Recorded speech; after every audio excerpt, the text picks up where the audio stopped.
All right, let's talk about dyspepsia. It's one of those super common things you see all the time, right?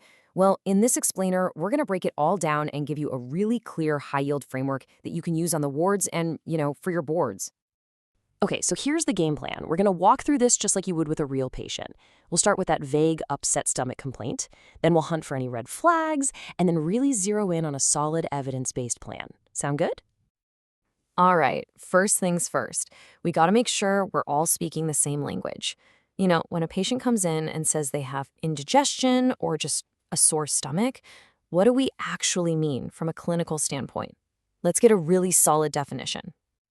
So, this is where the Rome IV criteria come in super handy. They give us this really precise definition to work with. And the key thing to get is that dyspepsia isn't just one single symptom. Nope, it's a whole cluster of symptoms, a complex, all happening right there in the upper abdomen, and usually they're tied to meals. So, really listening for these specific things, that's your first big decision point in the workup. You have to ask yourself, is this heartburn? That classic burning feeling rising up into the chest? Because that's probably GERD. Or is your patient describing this really specific nagging fullness and pain right in the pit of their stomach? Nailing this difference right out of the gate is absolutely crucial. Okay, so we know what we're looking for. Now we get to our first big clinical step. Before we even start thinking about functional stuff, we have to, and I mean have to, rule out the scary things, the serious organic diseases. And the way we do that is by checking for alarm features or red flags.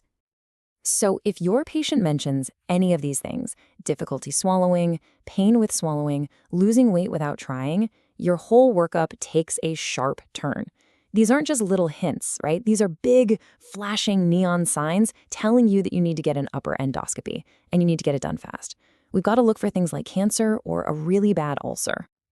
Okay, so you've gone through your checklist, you've asked all the right questions, and no red flags. Great. Honestly, this is the situation you're going to find yourself in most of the time. So now what? What's the next step according to the guidelines? So what's next on our flowchart? The guidelines say we should test and treat for H. pylori. But does it actually work? Well, yeah, it does, but you got to be realistic about it. The evidence shows the benefit is pretty modest. Look at this number, 14. That's the number needed to treat. You have to treat 14 people with H. pylori to make one person's dyspepsia better. So it's worth doing, but it's not a magic bullet.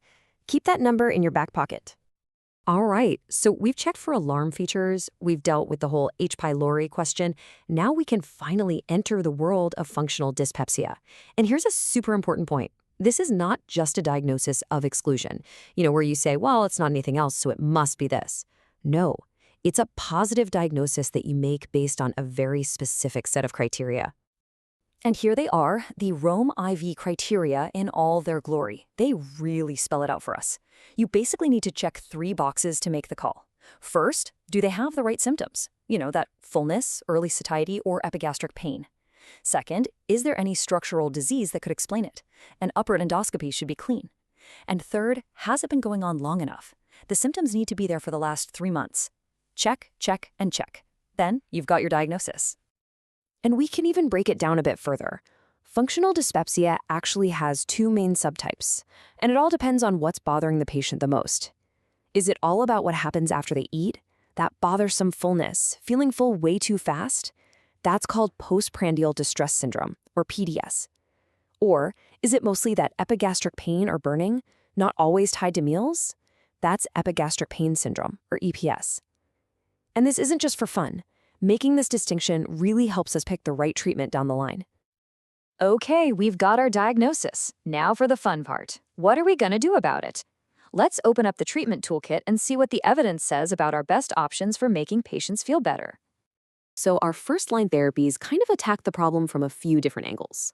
First up, we can try to suppress stomach acid with PPIs. The number needed to treat here is 10, which is pretty decent. It's a totally reasonable first shot. We already talked about H. pylori eradication, and NT of 14, still on the table. And then we've got the neuromodulators, like tricyclic antidepressants. Now, these don't really do much for stomach acid. Instead, they work on the gut-brain connection, which makes them a really great choice, especially for patients with that epigastric pain syndrome. But hold on, when I say neuromodulators, that's a pretty broad category. Which ones should we actually be using?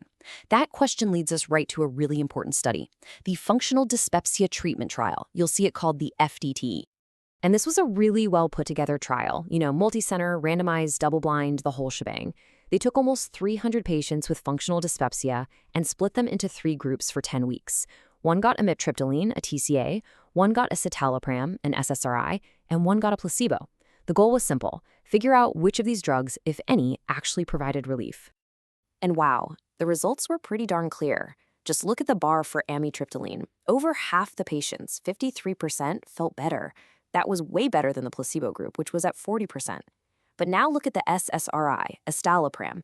It did nothing. It was no better than placebo. This trial gives us a really clear, evidence-based answer about which type of drug to choose. All right, let's bring it all home. I'm going to give you a few rapid-fire clinical pearls. These are the things you absolutely have to know for the wards, for your clinic, and definitely for your exams. First pearl, what's that number needed to treat for PPIs again? Remember? It's 10. That's a solid, evidence-backed number. It's why there's such a great first-line choice for so many patients. Pearl number 2.